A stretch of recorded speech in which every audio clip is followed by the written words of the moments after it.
আসসালামু আলাইকুম বন্ধুরা, কেমন আছেন? আশা করি ভালো আছেন। তো আজকে আমি সিলভার মাছ রান্না করব। তো সিলভার মাছটি আগে একটু লবণ হলুদ দিয়ে ভেজে নিতেছি। একটু হালকা করে ভেজে নেব।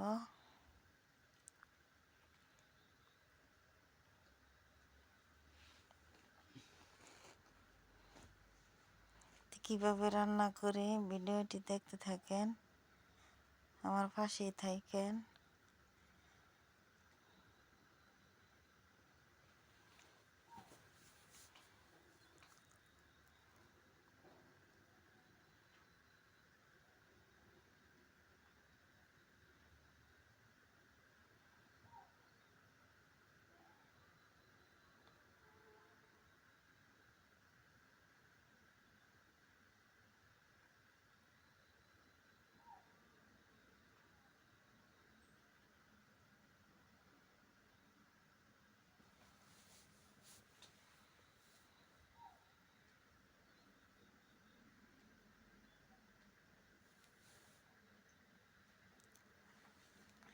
তো এই যে আমার মাছ ভাজি হয়ে গেছে, এখন নামাই ফেলতেছি।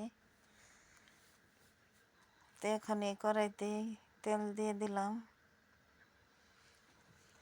পেঁয়াজ রসুন বাটা,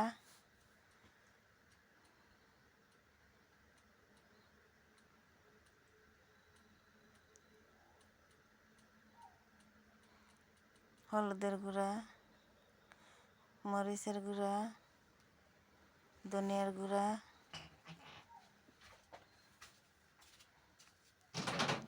সাথে লবণ, স্বাদ মতো লবণ দিয়ে দিলাম, আর ধনে পাতার পেস্ট দিয়ে দিলাম। ধনে পাতাটা আমান দিব না, পেস্ট করে দিয়ে দিলাম। সাথে একটু পানি দিয়ে এখন কষাই নেব।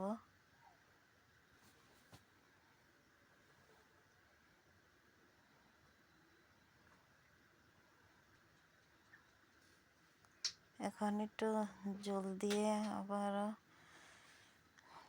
আমি আজকে সিলভার মাছটা রান্না করতেছি মাটির নিচের আলু দিয়ে, যেটা আমাদের বাসায় আমরা বলি যে গোছে আলু। মানে মাটির নিচে অনেক বড় হয় আলুটা, আবার উপরেও আলু হয়, কিন্তু সেইটা আমরা খাই না, নিচেরটাই খাই। সেটা দিয়েই রান্না করতেছি। আলু দিয়ে মাছ রান্না করে খাইলে অনেক স্বাদ হয়, আপনারাও খেয়ে দেখবেন। এখন আলুটা একটু ভালো করে কষায় নিয়ে সিমটাও দিয়ে দিলাম।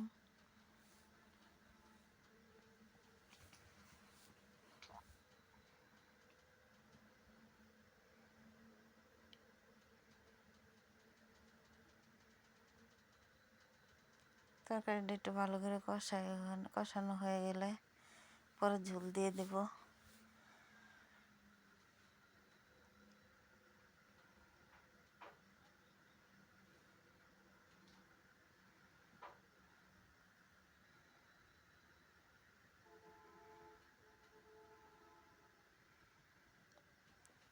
তরকারিটা আমার কষানো হয়ে গেছে, এখন ঝোল দিয়ে দেব।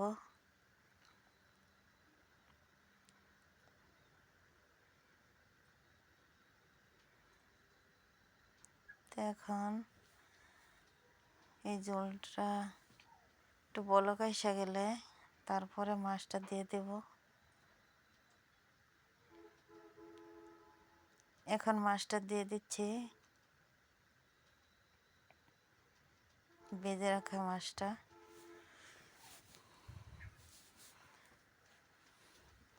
আমি এই তরকারিতে ধনেপাতা দিব না, ধনেপাতা দিব না, কারণ ধনেপাতাটা পেস্ট করে দিয়েছি, কারণ সবসময় তো দিয়ে খাই।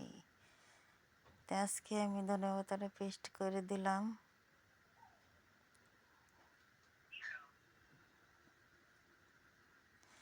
আপনারাও এইভাবে রান্না করে খেয়ে দেখবেন, অনেক ভালো লাগবে। আমাদের গ্রামের বাড়ি, আমাদের এলাকায় যেভাবে আমরা খাই সেভাবেই রান্না করলাম। তরকারিটা তো দেখতে অনেক ভালো হয়েছে, খেতেও মনে হয় অনেক ভালো হবে। তা আপনারা এভাবে খেয়ে দেখবেন।